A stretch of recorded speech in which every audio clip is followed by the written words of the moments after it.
नमस्कार, आप देख रहे हैं के न्यूज इंडिया और मैं हूं आपके साथ गरिमा वाजपेयी। बुलेटिन की शुरुआत करेंगे उससे पहले एक नजर आज की सुर्खियों पर।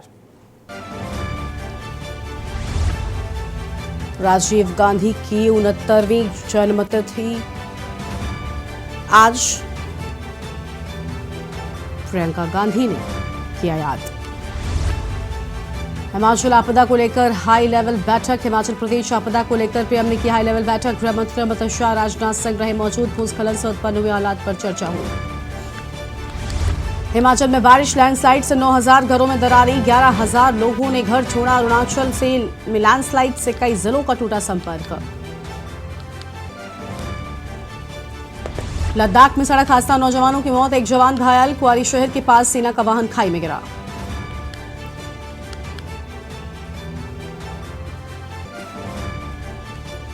लद्दाख में सड़क हादसे में शहीद हुए जवानों को श्रद्धांजलि। दिग्गज नेताओं ने ट्वीट कर जताया शोक। हादसे में नौजवानों की हुई मौत।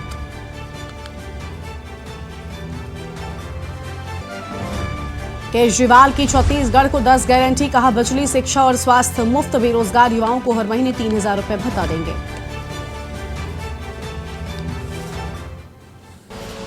आप देख रहे हैं के न्यूज, खबरों का सारथी। और अब बात करते हैं पूर्व पीएम को नमन की। जी हां, आज आपको बता दें कि राजीव गांधी की पुण्यतिथि है और इसी के चलते उन्हें याद किया जा रहा है। देश के पूर्व प्रधानमंत्री राजीव गांधी की आज 69वीं जयंती है। इस मौके पर सोनिया गांधी, प्रियंका गांधी, रॉबर्ट वाड्रा ने उन्हें उनके समाधि स्थल वीर भूमि पहुंचकर श्रद्धांजलि दी है। इस मौके पर कांग्रेस के दिग्गज नेता मल्लिकार्जुन खड़गे, केसी वेणुगोपाल भी मौजूद रहे। तो वहीं राहुल गांधी इस वक्त लद्दाख में हैं। उन्होंने पैंगोंग त्सो झील के किनारे पता की तस्वीर पर फूल चढ़ाए हैं। राहुल ने एक पोस्ट में कहा, पापा आपके निशान मेरा रास्ता है। बता दें कि कांग्रेस राजीव का जन्मदिवस को सद्भावना दिवस के रूप में मनाती है और इस मौके पर राहुल गांधी ने सोशल मीडिया पर लिखा कि पापा आपकी आंखों में भारत के लिए जो सपने थे इन अनमोल यादों से छलकते हैं। आपके निशान मेरा रास्ता है। हर हिंदुस्तानी के संघर्षों और सपनों को समझ रहा हूँ। भारत माँ की आवाज़ सुन रहा हूँ। लद्दाख में राहुल गांधी ने कहा कि ये चिंता की बात है कि चीन ने हमारी जमीन ले ली है। लोगों ने बताया कि चीनी सेना यहाँ दाखिल हुई है और उनकी जमीन हड़प ली है, लेकिन पीएम कहते हैं कि 1 इंच जमीन भी नहीं ली गई। ये सच नहीं है, आप किसी से भी पूछ सकते हैं। तो ये 4 तस्वीरें सबसे पहले आपको हम दिखाते हैं। पहली तस्वीर है जहां पर संसदीय अध्यक्ष सोनिया गांधी ने भी पूर्व प्रधानमंत्री राजीव गांधी को याद किया है। वहीं दूसरी तस्वीर में मल्लिकार्जुन खड़गे ने अपनी श्रद्धांजलि अर्पित की है, पुष्प अर्पित कर उन्हें नमन किया है। और रॉबर्ट वाड्रा, प्रियंका गांधी भी यहाँ पर उनको याद करने के लिए पहुंचे और समाधि स्थल पर पुष्प अर्पित कर आज उनकी जयंती के मौके पर उन्हें याद किया है। और कांग्रेस नेता राहुल गांधी ने भी आज राजीव गांधी की तस्वीर के सामने पुष्प अर्पित कर उन्हें नमन किया है। तो ये तस्वीरें उनकी जयंती की आज आपको हम दिखा रहे हैं, जहां पर संसदीय अध्यक्ष सोनिया गांधी, कांग्रेस नेता राहुल गांधी, कांग्रेस के अध्यक्ष मल्लिकार्जुन खड़गे ने आज उन्हें याद किया है। तो फिलहाल ये अहम खबर आपको हम बता दें और तस्वीरें भी आपको हम दिखा रहे हैं।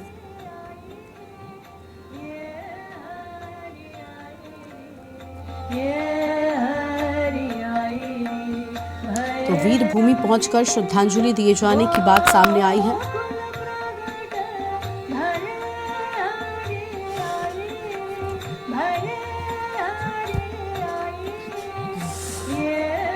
और ये 4 तस्वीरें आपको हम दिखा रहे हैं।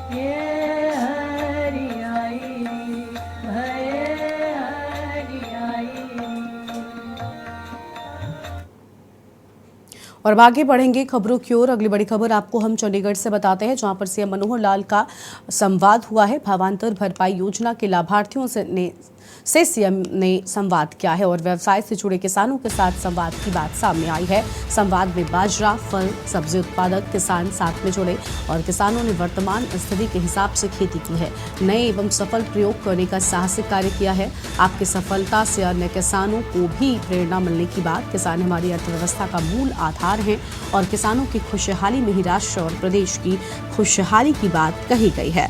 तो फिलहाल ये अहम जानकारी आपको हम बता दें इस वक्त की अहम खबर, जहां पर किसानों ने वर्तमान की स्थिति के हिसाब से खेती की है, यह अहम खबर। और आपको बता दें खुशहाली में ही राष्ट्र और प्रदेश का हित है। संयुक्त राष्ट्र संघ ने साल 2023 को लेकर आपको बता दें कि ये वर्ष घोषित किया है और मोटे अनाज के प्रति आम लोगों में रुझान बढ़ा है। तो मोटे अनाज के प्रति आम लोगों में रुझान बढ़ने की बात सामने आई है। फिलहाल आम खबर आपको हम बता दें, जहां पर किसानों की खुशहाली को लेकर ये आम जानकारी और मोदी की पहल पर मोटा अनाज वर्ष घोषित किया गया है। तो इसे मोटा अनाज वर्ष घोषित किए जाने की बात सामने आई है। फिलहाल ये अहम जानकारी आपको हम बता रहे हैं। तो इस वक्त की आम खबर और मोटे अनाज के प्रति आम लोगों में रुझान बढ़ने की बात सामने आई है। तो मोटे अनाज के प्रति आम लोगों में रुझान बढ़ने की बात सामने आई है। फिलहाल ये आम खबर आपको हम बता रहे हैं। चंडीगढ़ से खबर,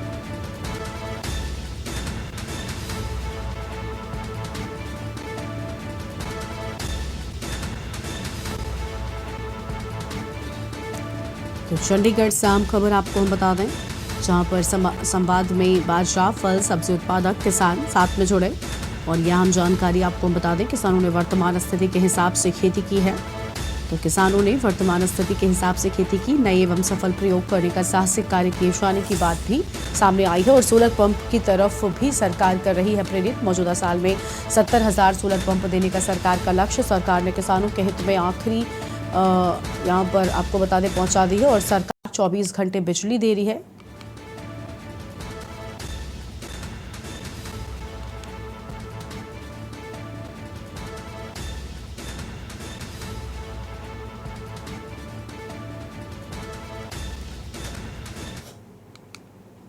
और आगे बढ़ता है खबरों की ओर। अगली खबर लखनऊ से आपको हम बताते हैं, बिजली कनेक्शन अब और भी आसान हो गया है।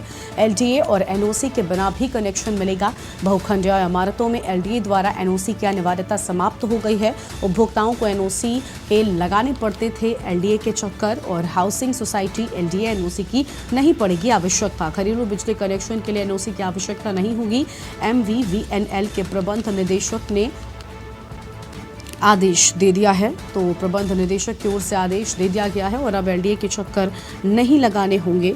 फिलहाल ये आम जानकारी आपको हम बता रहे हैं। तो इस वक्त ये आम खबर आपको हम बता दें, जहां पर अब चक्कर नहीं लगाने होंगे। घरेलू बिजली कनेक्शन के लिए एनओसी की आवश्यकता नहीं है। तो घरेलू बिजली कनेक्शन के लिए अब एनओसी की आवश्यकता नहीं। एमवीवीएनएल के प्रबंध निदेशक ने इस बात के आदेश दे दिए हैं। तो फिलहाल इस वक्त की आम जानकारी आपको हम लखनऊ से बता रहे हैं, जहां पर बिजली कनेक्शन अब और भी आसान हो गया है। तो बिजली कनेक्शन अब और भी आसान हो गया है। और यह आम खबर आपको हम बता दें, एनओसी के बिना कनेक्शन मिलेगा। फिलहाल ये बड़ी जानकारी आपको हम बता रहे हैं। बहुखंडीय इमारतों में एलडीए द्वारा एनओसी की बात सामने आती थी और उपभोक्ताओं को एनओसी के लिए एलडीए के लगातार चक्कर लगाने पड़ते थे। तो फिलहाल ये बड़ी जानकारी आपको हम बता दें, और उपभोक्ताओं को एनओसी के लिए एलडीए के चक्कर लगाने पड़ते थे, लेकिन अब ऐसा नहीं होगा। हाउसिंग सोसाइटी एलडीए एनओसी की आवश्यकता नहीं पड़ेगी। इस सब को लेकर ये बड़ी जानकारी सामने आई है। और घरेलू बिजली कनेक्शन के लिए एनओसी की आवश्यकता नहीं होगी। तो यह बड़ी जानकारी आपको हम बता दें, एमवीवीएनएल के प्रबंध निदेशक ने इस बात के आदेश भी दे दिए हैं। तो इस बात के आदेश साफ तौर पर दे दिए गए हैं। फिलहाल ये अहम खबर आपको हम बता रहे हैं।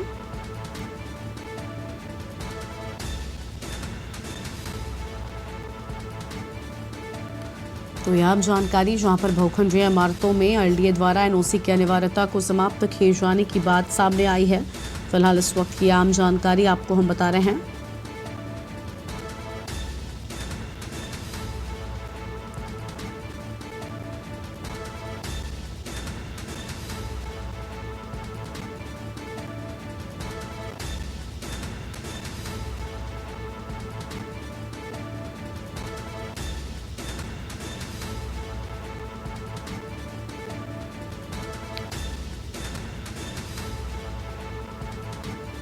तो ये आम खबर आपको हम बता दें, जहाँ पर लखनऊ से खबर, बिजली कनेक्शन अब और भी आसान हो गया है। तो बिजली कनेक्शन अब और भी आसान हुआ।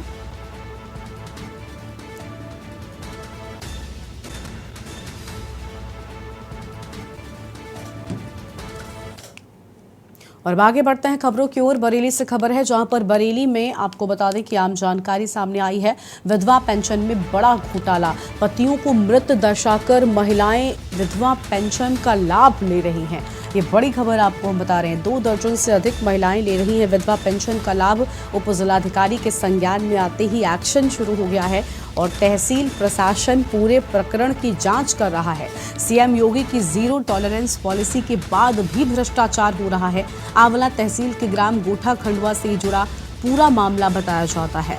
तो ये बड़ी खबर, और आपको बता दें कि तहसील प्रशासन अब पूरे प्रकरण की जांच कर रहा है, क्योंकि बताया जा रहा है कई महिलाएं यहाँ पर विधवा पेंशन का लाभ ले रही हैं और सीएम योगी की जीरो टॉलरेंस की नीति को यहाँ पर पूरी तरीके से ये धोखा नजर आ रहा है। और ये आम खबर आपको हम बता दें, बरेली में विधवा पेंशन मामले में बड़ा घोटाला जो है वो सामने आया है। तो विधवा पेंशन मामले में बड़ा घोटाला, पतियों को मृत दर्शाकर महिलाएं विधवा पेंशन का लाभ उठा रही हैं। तो पतियों को मृत दर्शाकर महिलाएं विधवा पेंशन का लाभ उठा रही हैं। 2 दर्जन से अधिक महिलाएं लाभ उठा रही हैं और उप जिलाधिकारी के संज्ञान में आते ही एक्शन शुरू हो चुका है। तो उप जिलाधिकारी के संज्ञान में आते ही एक्शन शुरू हुआ है। फिलहाल ये बड़ी जानकारी आपको हम बता दें, इस वक्त की आम खबर। और तहसील प्रशासन पूरे प्रकरण की जांच कर रहा है। तो तहसील प्रशासन पूरे प्रकरण की जांच कर रहा है। फिलहाल ये बड़ी जानकारी आपको हम बता रहे हैं। आदमी जीवित है, विधवा पेंशन आ रही है। इस चीज़ का मेरे पास प्रूफ भी है और हमारे गांव में लगभग 60 पेंशनें आ रही हैं। इसमें मेरे पास 26 लोगों का एविडेंस है। उसमें मेरे पास ऐसे एविडेंस है, इसमें लिखा है, देखिए, महिला कल्याण विभाग पत्नी की मृत्यु उपरांत आवेदन द्वारा भरा गया प्रश्न पत्र। ठीक है, अब इसमें आप देख सकते हो, इनका मेरे पास ये देख सकते हो आप, ये किधर है, पूनम नाम है इनका, और ये कौन से रामनगर में है।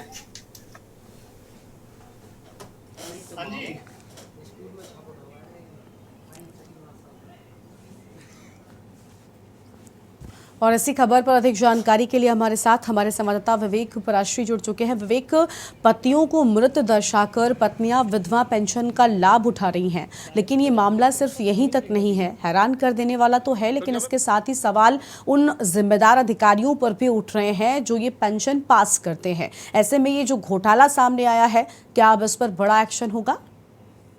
देखिए, जिस तरीके से शिकायतकर्ताओं ने शिकायत एसडीएम आंवला से यहाँ पर तहसील दिवस में की थी, उसके बाद तुरंत एसडीएम इसमें एक्शन मोड में आ गए और उन्होंने जांच नायब तहसीलदार आंवला को सौंपी।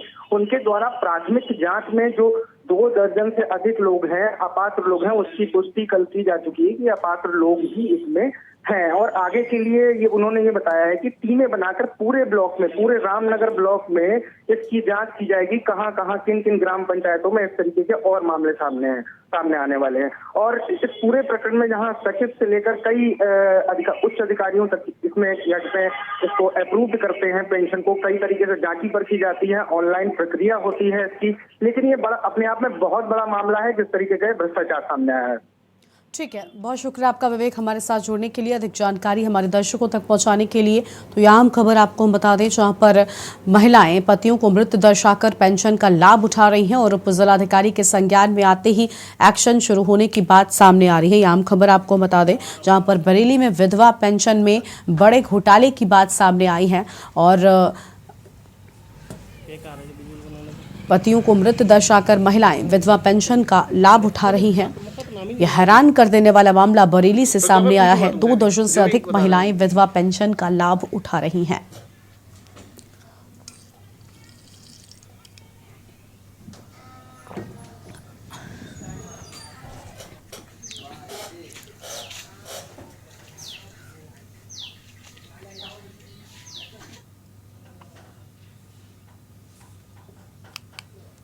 और हिमाचल प्रदेश से अगली बड़ी खबर आपको हम बताते हैं, जहां पर भारी बारिश से हो रही तबाही के दूसरे और सबसे भीषण दौर से जूझ रहा है।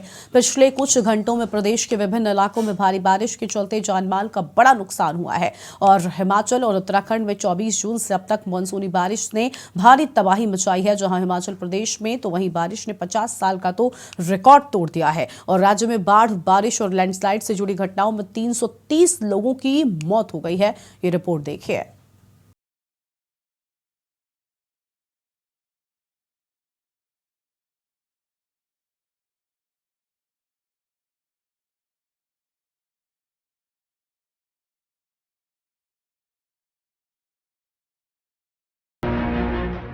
पहाड़ जल प्रलय से जूझ रहे हैं।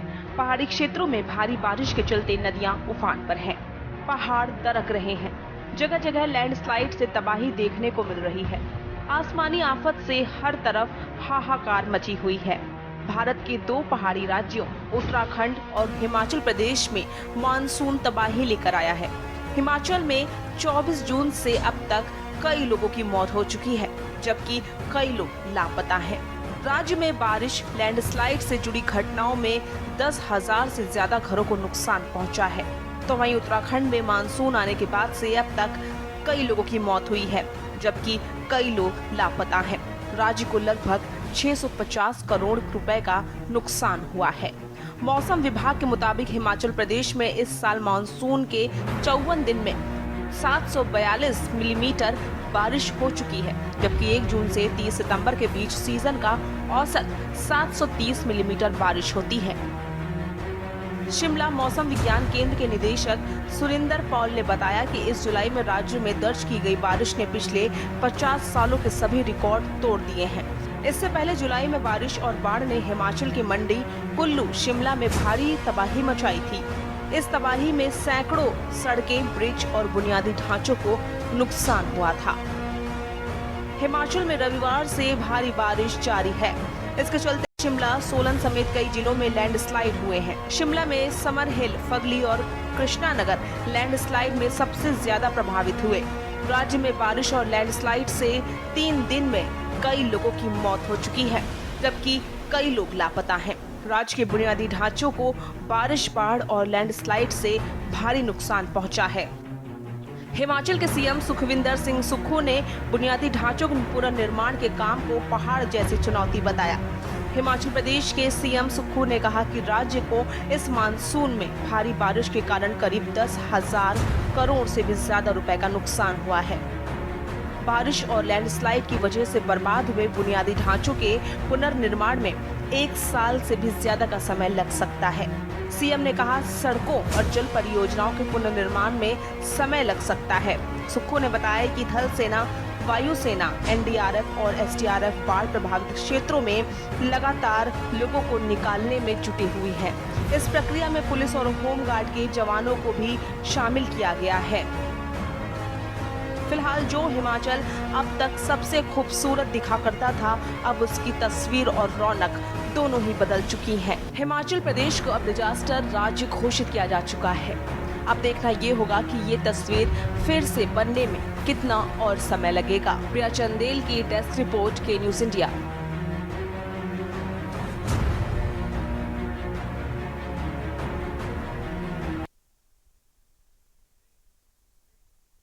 और फिलहाल एक छोटे से ब्रेक के लिए यहाँ पर रुकते हैं, जो लौटेंगे। आप देख रहे हैं के न्यूज, खबरों का सारथी। बाद आप सभी का स्वागत है। हरियाणा में विपक्ष के नेता और पूर्व सीएम भूपेंद्र सिंह हुड्डा विपक्ष आपके समक्ष कार्यक्रम चला रहे हैं। प्रदेश में अब तक 8 जगहों पर यह कार्यक्रम हो चुका है और आज हिसार में यह कार्यक्रम होने जा रहा है। इसके लिए कांग्रेसियों ने तैयारियां भी पूरी कर ली हैं। आदमपुर उपचुनाव में प्रचार की जिम्मेदारी भूपेंद्र हुड्डा, प्रदेश अध्यक्ष उदयभान और दीपेंद्र हुड्डा की थी और भाजपा उम्मीदवार भव्य विश्नोई को हराने के लिए दीपेंद्र कई दिन आदमपुर में ही रुके थे। अक्टूबर 2022 के बाद पहली बार हुड्डा हिसार में कोई बड़ी जनसभा करने जा रहे हैं। हालांकि दीपेंद्र हाथ से हाथ जोड़ो यात्रा निकाल चुके हैं। राज्यसभा सांसद दीपेंद्र हुड्डा अपने पिता के विपक्ष आपके समक्ष कार्यक्रम की जिम्मेदारी उठाए हुए हैं। 20 अगस्त को हिसार में इस कार्यक्रम के लिए दीपेंद्र हुड्डा ने एक व्हाट्सएप नंबर जारी किया था। कार्यक्रम में आने वाले नेता अपने काफिले और अपनी पूरी टीम की सेल्फी उस व्हाट्सएप नंबर पर भेजेंगे। ऐसे में गुटबाजी में फंसी कांग्रेसियों को अब आला नेताओं को अपनी वफादारी का सबूत देना होगा। हरियाणा में विधानसभा चुनाव को 1 साल का समय रह गया है। कर्नाटक चुनाव में कांग्रेस की जीत के बाद हरियाणा में कुमारी शैलजा रणदीप और किरण चौधरी की तिगड़ी भी आक्रामक हो गई है, जो कि पूर्व सीएम भूपेंद्र सिंह हुड्डा के लिए चैलेंज बन गई है। हरियाणा में कांग्रेस गुटों में बटी है। शैलजा रणदीप और किरण चौधरी का अपना गुट है, जबकि पूर्व सीएम भूपेंद्र हुड्डा का अपना। विधायक भी इस गुटबाजी में बटे हैं। ऐसे में अब हुड्डा खेमा सतर्क है और अपने वफादारों की पहचान करने में जुटा हुआ है।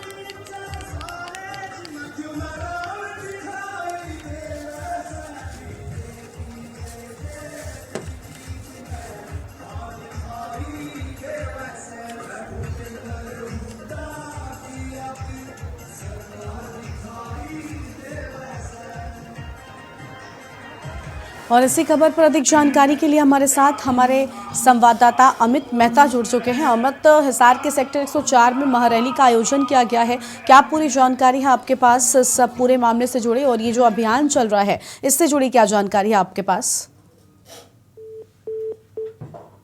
हिसार के सेक्टर 4 में वो अपना जो विपक्ष आपके समक्ष कार्यक्रम करने जा रहे हैं, ये उनका जो है प्रदेश में 9वां कार्यक्रम है।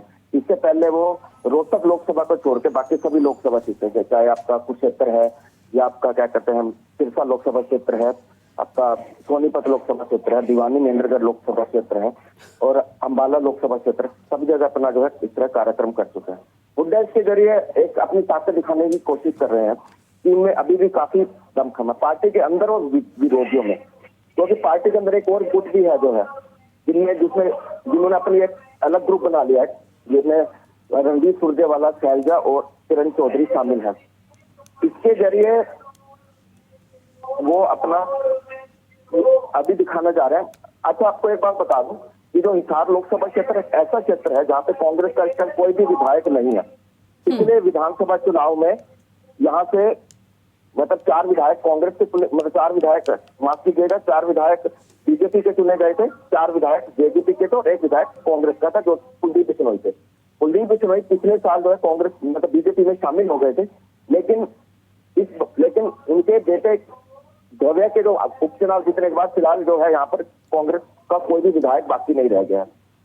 हिसार का जो ये क्षेत्र है लोकसभा क्षेत्र, वो दुष्यंत जो डिप्टी सीएम है दुष्यंत चौटाला को सबसे मजबूत क्षेत्र माना जाता है। इसी क्षेत्र पे लोकसभा क्षेत्र में उचाना भी आता है जहां से दुष्यंत जो है विधायक है, और इसके जरिए ये अपने इस कार्यक्रम के जरिए हुड्डा जो है ये भी कोशिश कर रहे हैं कि उनके बेटे को जो है एस्टैब्लिश किया जा सके, ताकि वो भी जो है मुख्यमंत्री के दावेदार हो सके। जो है उन्हें एस्टैब्लिश करने की कोशिश की जा रही है।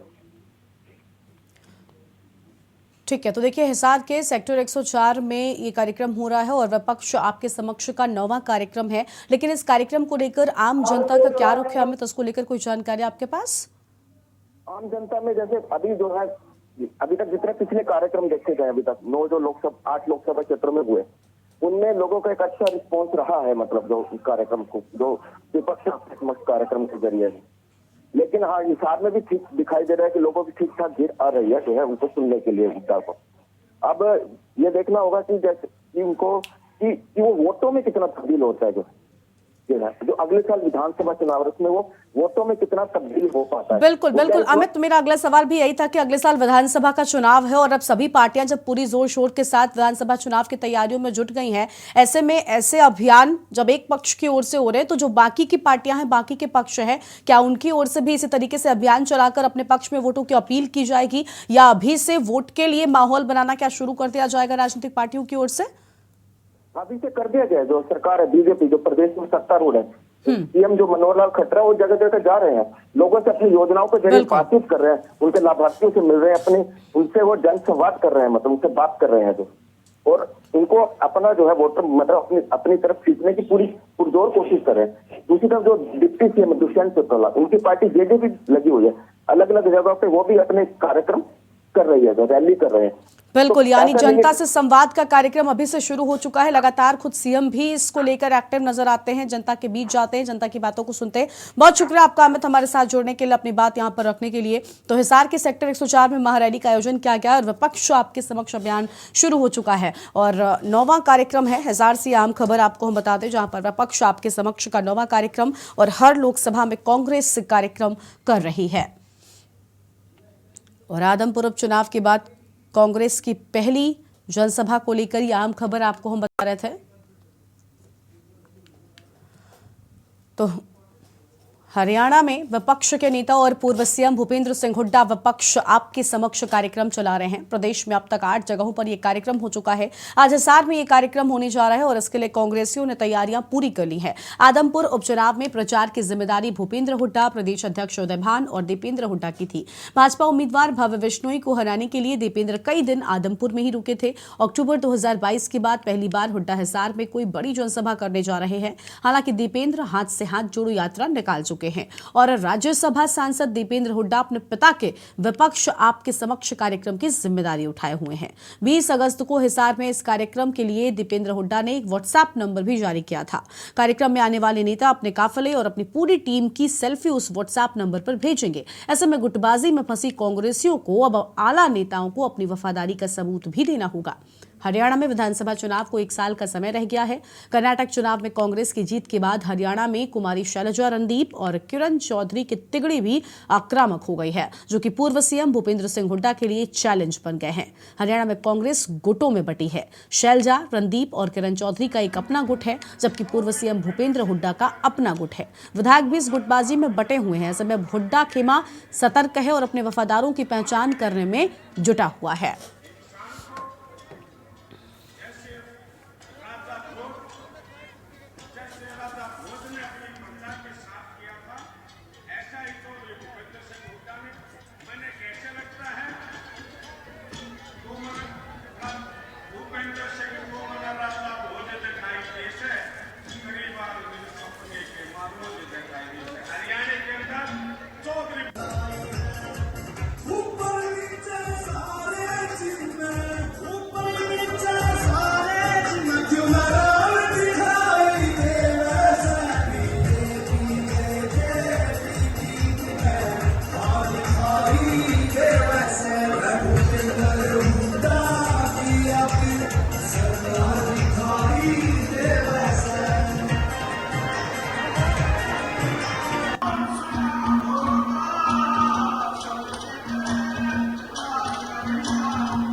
और अब आगे बढ़ते हैं खबरों की ओर। गत दिवस को एक विशेष समुदाय के व्यक्ति के द्वारा दीदार नगर थानेसर में एक गाय के साथ कुकर्म करने के मामले में कई हिंदू संगठनों ने रोष व्यक्त किया है, जिसके बाद आज एक विशेष समुदाय के लोग थानेसर एसडीएम व डीएसपी को मिले और आरोपी व्यक्ति के खिलाफ कड़ी से कड़ी कानूनी कार्रवाई करने व दोनों समुदायों के बीच भाईचारा बनाने की अपील की है। एसडीएम सुरेंद्र मलिक व डीएसपी सुभाष चंद्र ने पत्रकारों से बातचीत करते हुए कहा कि जल्द ही दोनों समुदायों के बीच एक बैठक बुलाई जाएगी और दोनों समुदायों से भाईचारा बनाने की अपील की जाएगी।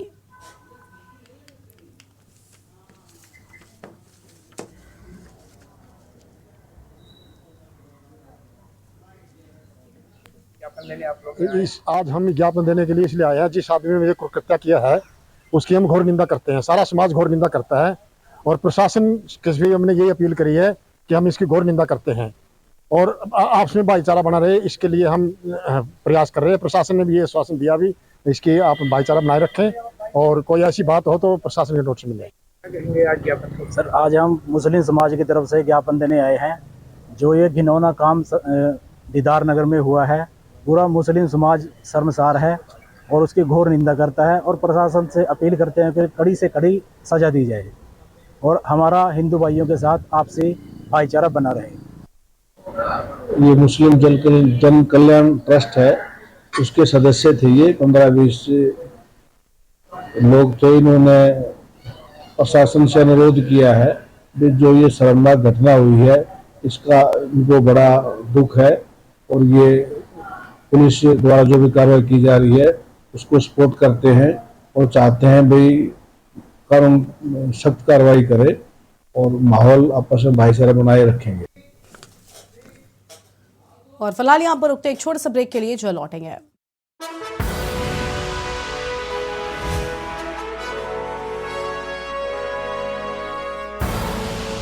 आप देख रहे हैं के न्यूज, खबरों का सारथी। ब्रेक के बाद आप सभी का स्वागत है। हरियाणा के गृह एवं स्वास्थ्य मंत्री अनिल विज ने हरियाणा के 3 खिलाड़ियों को U20 विश्व कुश्ती चैंपियनशिप में स्वर्ण पदक लाने पर दिल की गहराइयों से बधाई और शुभकामनाएं दी हैं। मीडिया कर्मियों से बातचीत करते हुए उन्होंने कहा कि U20 वर्ल्ड कुश्ती चैंपियनशिप में हरियाणा के 3 खिलाड़ियों ने गोल्ड मेडल जीतकर देश भर में एक बार फिर से हरियाणा का परचम लहराया है और पूरे प्रदेश में खुशी की लहर दौड़ गई है। श्री विज ने कहा कि आज हरियाणा वासियों के लिए झूमने, नाचने, गाने और सारे हिंदुस्तान के लिए खुशी मनाने का दिन है। उन्होंने स्वर्ण पदक जीतने वाले खिलाड़ी अंतिम पंधाल, सविता और मोहित को हृदय की गहराइयों से मुबारकबाद दी है। श्री विज ने कहा कि हरियाणा खेलों की धरती है और क्षेत्रफल में हम 1.3% हैं, लेकिन हम देश भर में मुकाबले में 50% मेडल लाते हैं। श्री विज ने कहा कि हरियाणा में खेल इंफ्रास्ट्रक्चर को और अधिक विस्तार दिया जा रहा है ताकि और भी खिलाड़ियों को तैयार किया जा सके।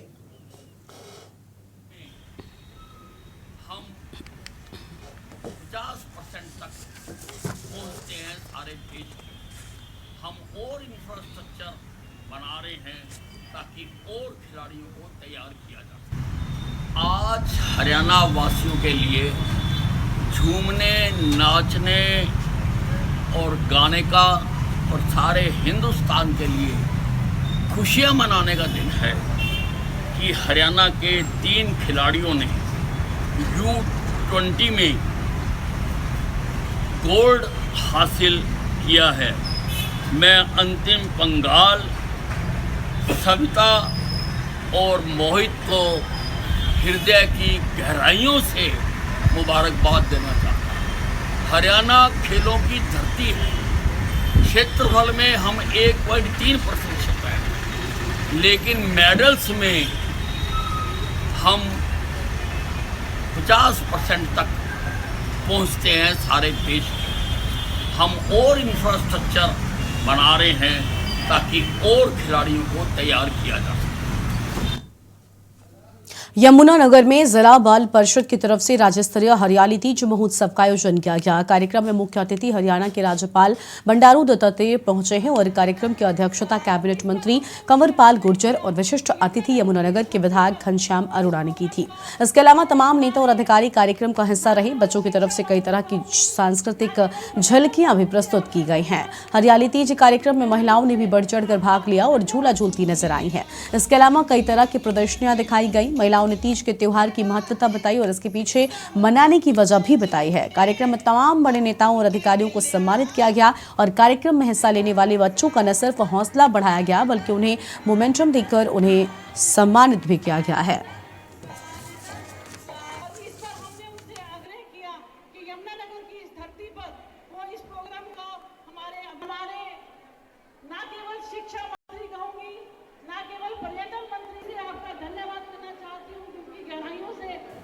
महिला मोर्चा मंडल अध्यक्ष नीलम शर्मा।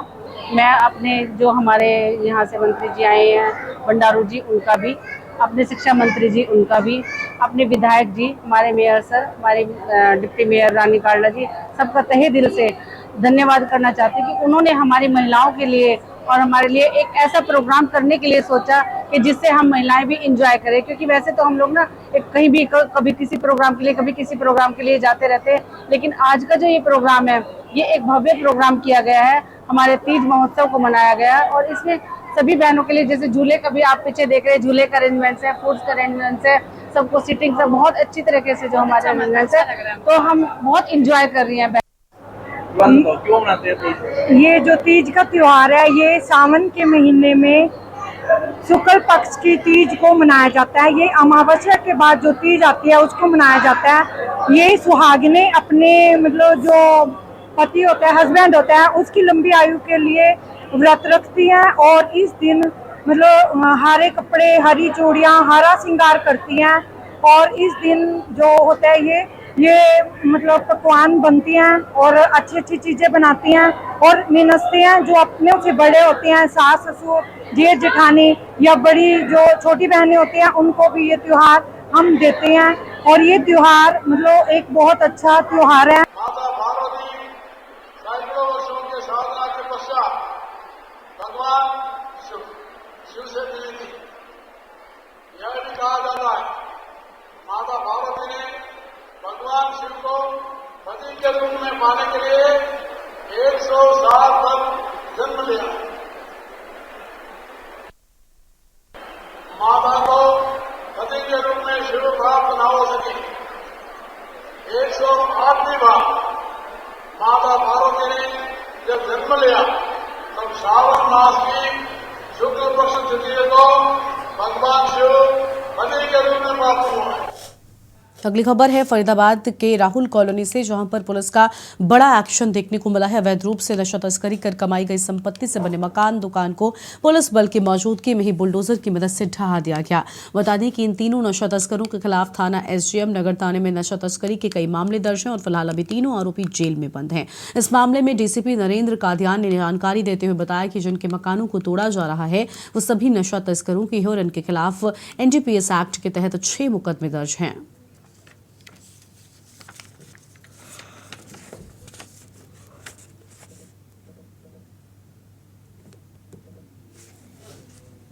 जो बेचते होंगे गांजा दारू जो भी हो, तो इनको अगर जो खाली उनका तोड़ना था तो हमें तो बोल देता है कि सामान हटा लो हम तोड़ देंगे। मेरा सारा सामान का नुकसान कर दिया, मेरा भरपाई कौन करेगा इसका? मतलब नशा तस्कर का तोड़ा, उसके साथ आपका मकान तोड़ दिया। हाँ, जो नहीं भी कर रहे ना, जो नहीं भी कर रहे उनका भी सरकार तोड़े जा रही है मकान। तो आप पे कोई आरोप नहीं? हम पे कोई आरोप नहीं, कहीं भी छानबीन करके देख लीजिए आप। हम तो अपना आराम से खाने कमाने वाले लोग हैं यहाँ पे। क्या नाम है पति का आपका? रोशन। क्या करते हैं? ये कंपनी में काम करते हैं। और आपका कितना नुकसान हो गया आज? मेरा नहीं कुछ, तो मैंने परसों ही सामान भरवाए। मेरे यहाँ पे मैंने किचन बना रखा था, किचन के मेरा सारा ही सामान खराब हो गया, 10-15 हजार का सब तोड़। ये नशा तस्कर हैं, इनके खिलाफ एनडीपीएस के 6 से 7 FIR लॉज हैं और ये आज भी जेल के अंदर हैं। और इन नशा तस्करी से इन्होंने सारी अवैध संपत्ति बनाई हुई थी, आज इनको तोड़ा जा रहा है। कितने लोगों को? ये आज यहाँ इस राहुल कॉलोनी में 3 लोग थे, 3 लोग आइडेंटिफाई किए और तीनों के मकान तोड़े जा रहे हैं। सर, काफी दिनों से नशा तस्करों के खिलाफ ऐसी ड्राइव की जा रही है। अब तक कितने ऐसे नशा तस्कर चिन्हित किए गए जो और तोड़ जाने हैं? अभी फरीदाबाद के अंदर हमारे सीनियर अधिकारियों के आदेश से कम 20-25 जो नशा तस्कर थे उनकी प्रॉपर्टी ध्वस्त की जा चुकी है। सिरसा में गैलेक्सी ओवरसीज वीजा सेंटर की ओपनिंग थी और जिसमें मुख्य अतिथि द ग्रेट खली थे, जिन्होंने सिरसा पहुंचकर वीजा सेंटर को रिबन काटकर उद्घाटन किया है। जिसमें द ग्रेट खली ने मीडिया से बातचीत करते हुए बताया कि वो गैलेक्सी ओवरसीज सेंटर के साथ काफी समय से जुड़े हैं और सेंटर के संचालक संदीप कुमार का काफी समय से सिरसा में ब्रांच खोलने का प्लान था और ग्रेट खली ने कहा कि आप सिरसा ब्रांच खोलो, मैं आपके साथ हूँ। उन्होंने बताया कि गैलेक्सी ओवरसीज वीजा सेंटर वाले बहुत अच्छा काम करते हैं और जो लोग फॉरेन जाना चाहते हैं उन्हें मात्र 25,000 में फाइल लगवा कर देते हैं। और उन्होंने कहा कि आज के समय में जगह जगह पर वीजा सेंटर खुले हैं, लेकिन उन्हें ये नहीं पता चलता कि कौन सही है और कौन गलत है। कुछ लोग बच्चों को गुमराह करते हैं, लेकिन आप गैलेक्सी ओवरसीज वीजा सेंटर पर विश्वास कर सकते हैं।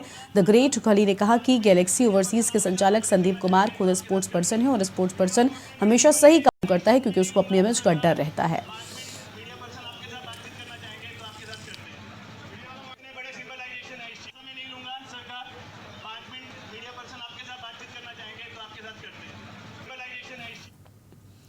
और अगली खबर है गुरुग्राम से, जहां पर हर साल की तरह इस साल भी राजीव ज्योति सद्भावना यात्रा श्री पेरम्बदूर से चलकर वीरभूमि दिल्ली आती है। यात्रा का गुरुग्राम में पहुंचने पर भव्य स्वागत किया गया। राजीव चौक पर इस यात्रा के लिए सैकड़ों कांग्रेसी पहुंचे और यात्रा में शामिल कांग्रेसी कार्यकर्ताओं पर पुष्प वर्षा करके सभी कार्यकर्ताओं का भव्य स्वागत और अभिनंदन किया गया है। इसके साथ ही यात्रा में शामिल होकर यात्रा को सफल बनाने वाले सभी कार्यकर्ताओं को बधाई प्रेषित की गई। कांग्रेस के वरिष्ठ नेताओं ने बताया कि ये यात्रा हर साल तमिलनाडु से चलकर दिल्ली पहुंचती है और यात्रा का सभी देशवासियों को हर साल बेसब्री से इंतजार रहता है। इस यात्रा का मकसद लोगों को एकजुट करना और एकता का संदेश देना है। ये यात्रा रविवार को दिल्ली पहुंचेगी, जहां यात्रा में शामिल सभी कार्यकर्ताओं का अभिनंदन किया जाएगा।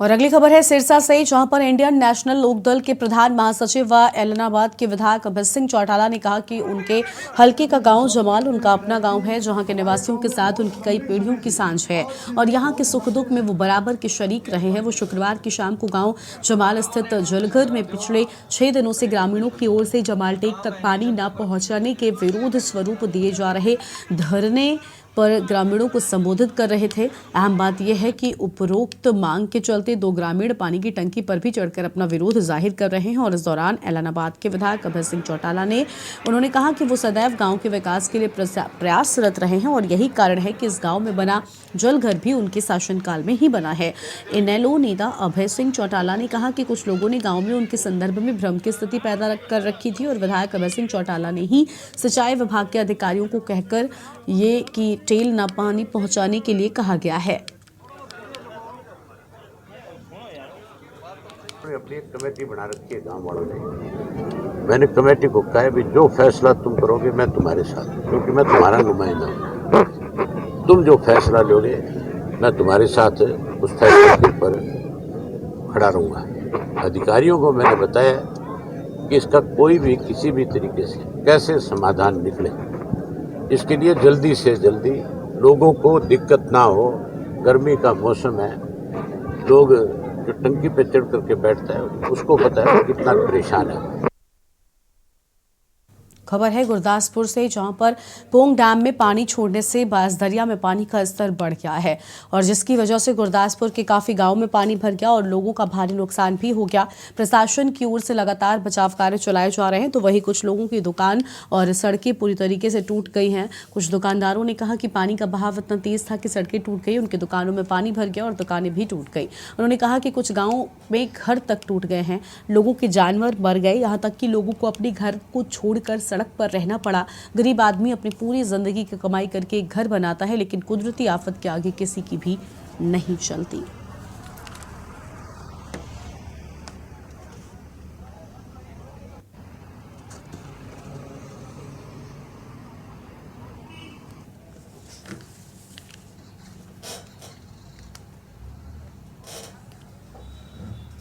और हरियाणा सरकार ने शनिवार को बड़ा प्रशासनिक फेरबदल किया है। सरकार की ओर से 16 IAS और 28 HCS अधिकारियों के ट्रांसफर ऑर्डर जारी किए गए। सरकार ने कई जिलों के DC भी बदल दिए, 28 HCS के भी कार्यभार बदले गए। सरकार ने कई नगर निगम के कमिश्नर बदलने के भी आदेश जारी किए हैं।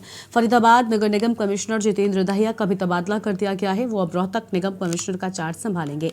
अब मोना श्रीनिवास फरीदाबाद निगम की नई कमिश्नर होंगी। अशोक कुमार गर्ग मानेसर नगर निगम के कमिश्नर होंगे।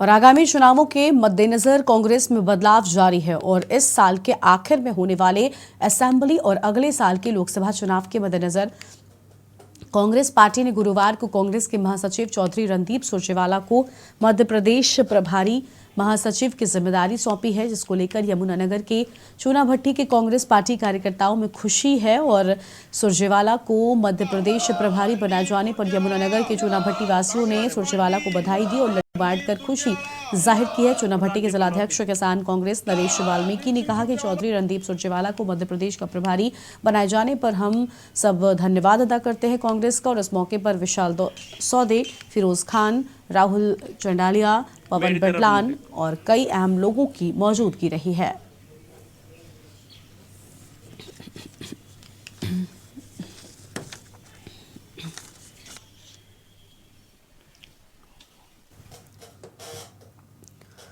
यमुनानगर में सखी संस्था के द्वारा तीज घट का आयोजन किया गया, जिसमें हरियाणा के स्कूल शिक्षा मंत्री कंवरपाल गुर्जर ने शिरकत की है।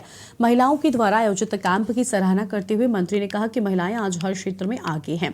महिलाओं को रोजगार देने के लिए प्रदेश सरकार भी लगातार प्रयास कर रही है। उन्होंने सखी संस्था के संस्थापक एवं हरियाणा राज्य कल्याण बोर्ड की चेयरपर्सन रोजी मलिक आनंद को सफल कार्यक्रम की बधाई दी है। हरियाणा राज्य समाज कल्याण बोर्ड की चेयरपर्सन रोजी मलिक आनंद ने कहा कि सखी संस्था महिलाओं की छुपी प्रतिभा को लेकर काम करती है। महिलाओं को आत्मनिर्भर बनाने के उद्देश्य से आज महिलाओं को 135 सिलाई मशीन आवंटित की गई, ताकि उनके अंदर छुपे हुए हुनर को वो पहचान सके और अपना जीवन अच्छे से चला सकें।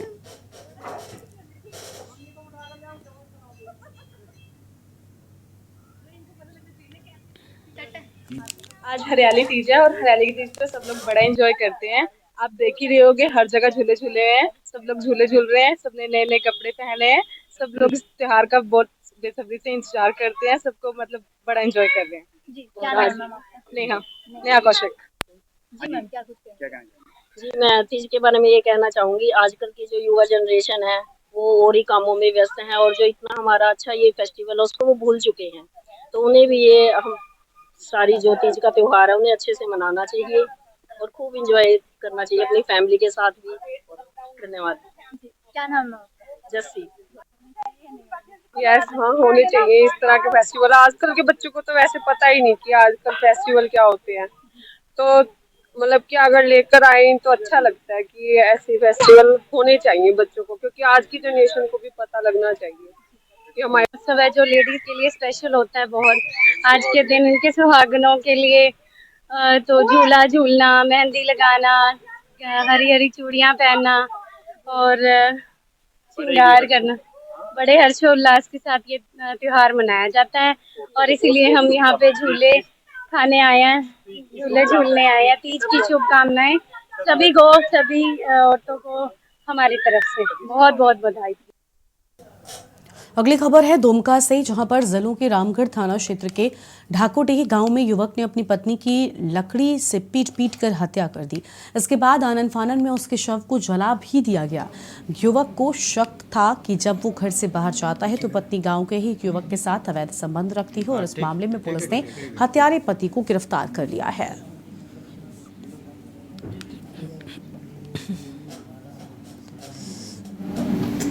थाना क्षेत्र में पति के द्वारा अपनी पत्नी को हत्या किया गया है।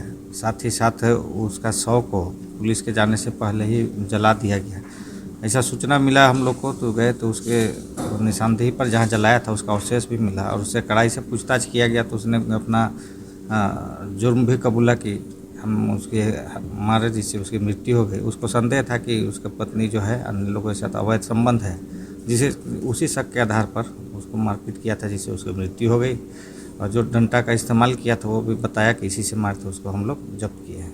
अभी तक तो उसी का हाथ है कि मारने में, और अगर मारने का कारण जैसा कि बताया है कि उसको संदेह था कि उसका पत्नी का दूसरों के साथ संबंध था, जिसके आधार पर जिसके लिए उसने घटना। और अगली खबर दुमका से है, जहां पर भागलपुर रेलखंड पर हंसडीहा रेलवे स्टेशन के समीप ट्रेन की चपेट में आने से एक महिला की दोनों हाथ कटकर अलग हो गए। घायल महिला कुछ भी कहने में असमर्थ थी, इसलिए उसकी पहचान नहीं हो सकी। और घटना के बारे में मिली जानकारी के अनुसार आपको बता दें कि गोंडा कुद्दा ट्रेन हंसडीहा स्टेशन से दुमका के लिए खुली। इसी बीच एक महिला ट्रेन पर चढ़ रही थी कि महिला का पैर फिसल गया और वो ट्रेन के नीचे चली गई। घटना में महिला का दोनों हाथ कटकर अलग हो गए। घटना के बाद कुछ देर के लिए ट्रेन को रोक दिया गया और घायल महिला को रेलवे ट्रैक से बाहर निकालकर घटना की जानकारी हंसडीहा पुलिस को दी गई। सूचना मिलने के तुरंत बाद सहायक अवर निरीक्षक राजेश पासवान पुलिस बल के साथ पहुंचे। एम्बुलेंस भी मौके पर पहुंची। घायल महिला को इलाज के लिए सरैयाहाट पहुंचाया गया है।